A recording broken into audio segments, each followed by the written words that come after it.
ناظرین آداب، میں ہوں محمد تسلیم اور آپ دیکھ رہے ہیں MMC نیوز انڈیا۔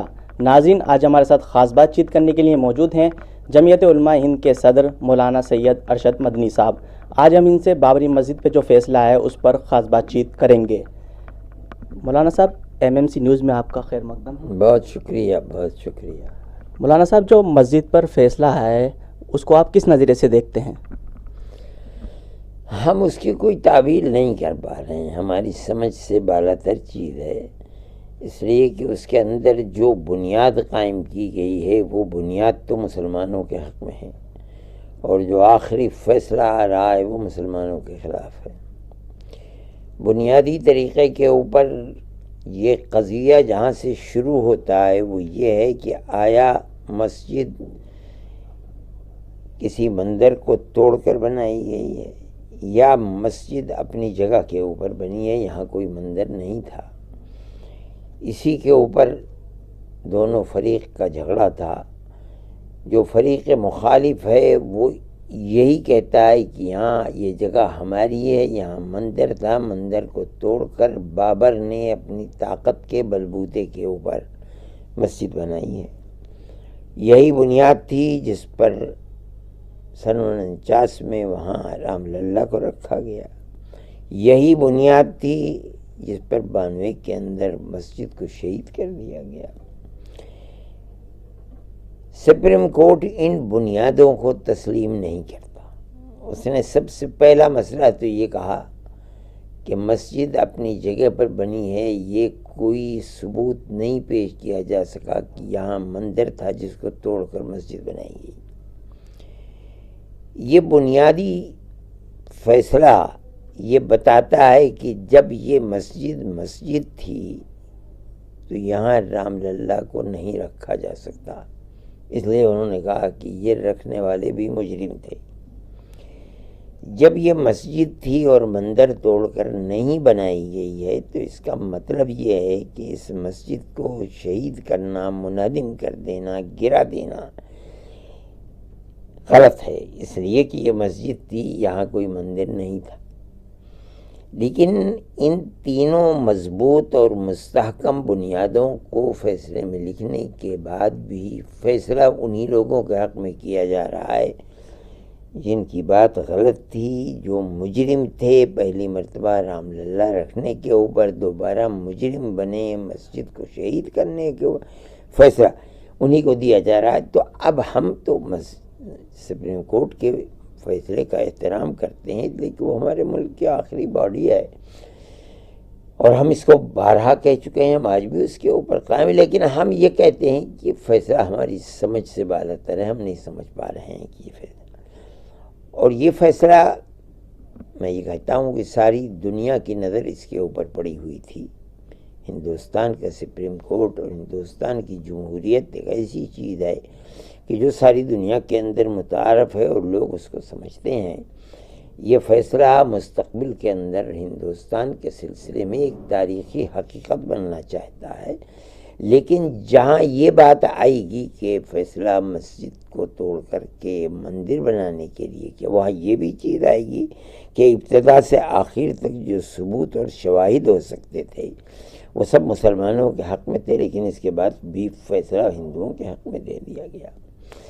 ہم کچھ بھی نہیں کہہ سکتے ہیں علاوہ اس کے کہ ہم احترام کرتے ہیں اس کا، لیکن ہماری سمجھ سے بالا تر چیز ہے، ہم نہیں سمجھ پا رہے ہیں کہ ان دونوں چیزوں کو، ابتدائی اس کے اس فیصلے کو اور انتہائی فیصلے کو، کس طرح دونوں کو ایک جو دوسرے سے ملایا جائے۔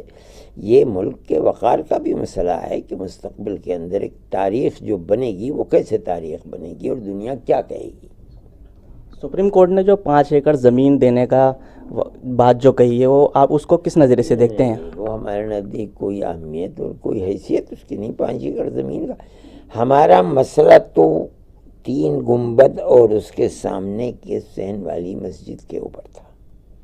ہم یہ کہتے ہیں کہ وہ ہمارا حق ہے، اس لیے اب ہم اس میں زیادہ مضبوط ہو گئے ہیں کہ وہ ہمارا حق اس لیے ہے کہ یہ مندر توڑ کر نہیں بنائی گئی تھی، یہ ہمارا حق اس لیے ہے کہ یہاں مورتی رکھنے والے بھی اپرادھی ہیں اور اس 3 گنبد کو توڑ کر گرانے والے بھی اپرادھی ہیں، اور یہ سپریم کورٹ کا فیصلہ ہے، اس لیے ہمارے اس مسئلے کے اندر پہلے سے زیادہ آج طاقت ہے۔ لیکن ہم اس کے باوجود بھی یہ سمجھتے ہیں کہ ہمارا مسئلہ صرف اسی گنبد والی جگہ کا تھا۔ وہ جگہ اگر ہمیں ملتی تو ہم سمجھتے کہ بنیادیں اس کی ہماری سمجھ کے اعتبار سے قانون اور شواہد بنتے۔ قانون اور شواہد جو ہم پیش کرتے تھے انہوں نے اپنا پورا کام کیا۔ اس کا مطلب یہ ہے کہ راجیو دھون نے مکمل طریقے کے اوپر اپنے ثبوتوں کو پیش کر دیا، اور ہم یہی کہتے تھے کہ فیصلہ ان ثبوت و شواہد کی بنیاد کے اوپر ہے۔ سپریم کورٹ کا یہ کہنا کہ وہاں مندر نہیں تھا، مسجد ہی بنی ہے، سپریم کورٹ کا یہ کہنا کہ اس کے بعد دونوں مراحل کے اندر کرنے والے لوگ اپرادھی ہیں، یہ بتاتی ہے کہ حق مسلمانوں کا تھا یہ۔ لیکن فیصلہ آخر میں یہ آیا کہ ہم 100 کروڑ آدمیوں کی آستھا کو ختم نہیں کر سکتے ہیں، اس لیے اس کے ساتھ جوڑ دیا۔ ہم یہی کہتے تھے کہ قانون اور شواہد کی بنیاد پر آنا چاہیے۔ جب نہیں آیا اور یہ مسجد چلی گئی تو 5 ایکڑ کی کیا حیثیت ہے؟ مسلمان ایک مسلمان 50 ایکڑ زمین خرید سکتا ہے، کوئی مسئلہ نہیں ہے۔ ہم مسجد ہمارا مذہب ہے، ہماری دنیا نہیں ہے۔ مسلمان اپنے مذہب کے لیے سب کچھ دینے کے لیے تیار ہے، اس لیے یہ کوئی چیز نہیں۔ 5 ایکڑ زمین کی کیا حیثیت ہے؟ لوگوں نے اپنی اپنی یونیورسٹیاں بنائی ہیں، کہہ کہ 100 ایکڑ زمین خرید، 5 ایکڑ زمین کی کیا حیثیت ہے؟ ہم اس کے حق میں نہیں ہیں۔ لیکن چونکہ انہوں نے سنی سینٹرل وقف بورڈ کو دی، لے سنی سینٹرل وقف بورڈ جانے، میں نہیں سمجھتا ہوں کہ چونکہ وہ تو پہلے ہی وڈرا کر چکے ہیں اور اس سے مسلمانوں کو بڑا نقصان بھی پہنچایا ہے انہوں نے، وہ کیا کرتے ہیں وہ جانے۔ لیکن ہم چونکہ پہلی جماعت تھے اور ہم 70 سال سے جمعیت علماء مقدمہ، اس لیے ہمارے نزدیک اس 5 ایکڑ کی کوئی حیثیت نہیں، نہ ہم اس کو قبول کرنا چاہتے ہیں۔ کل آپ نے جو مجلس عامہ کی میٹنگ بلائی ہے اس کا کیا مقصد ہے؟ اسی موضوع کے اوپر غور کریں گے، ورکنگ کمیٹی ہے ہماری، کل کو اسی کے اوپر گفتگو کریں گے کہ مستقبل کے اندر ہمیں کیا کرنا ہے۔ ہم ایک بات تو بہت ہی واضح طریقے پر ہم کہتے چلے آئے ہیں کہ ہم ملک کے اندر امن و امان کو چاہتے ہیں۔ ہم نے مسلمان کو یہی پیغام دیا ہے، اور الحمدللہ میں اللہ کا شکر ادا کرتا ہوں کہ مسلمان اس کے اوپر مکمل طور کے اوپر پورا اترا ہے، اور اس نے کہیں کوئی جھگڑا اور فساد کی کوئی اطلاع نہیں ہے، اور خدا کرے ملک کے اندر امن و سلامتی قائم رہے۔ ہماری لڑائی کوئی عوام سے نہیں تھی، جنتا سے نہیں تھی، ہم تو حکومت کے ساتھ ہمارا ایک اختلاف تھا، اور ہم نے سپریم کورٹ ہی کو ثالث بنایا تھا، جو قانون کے اعتبار سے کورٹ ثالث بن سکتا ہے۔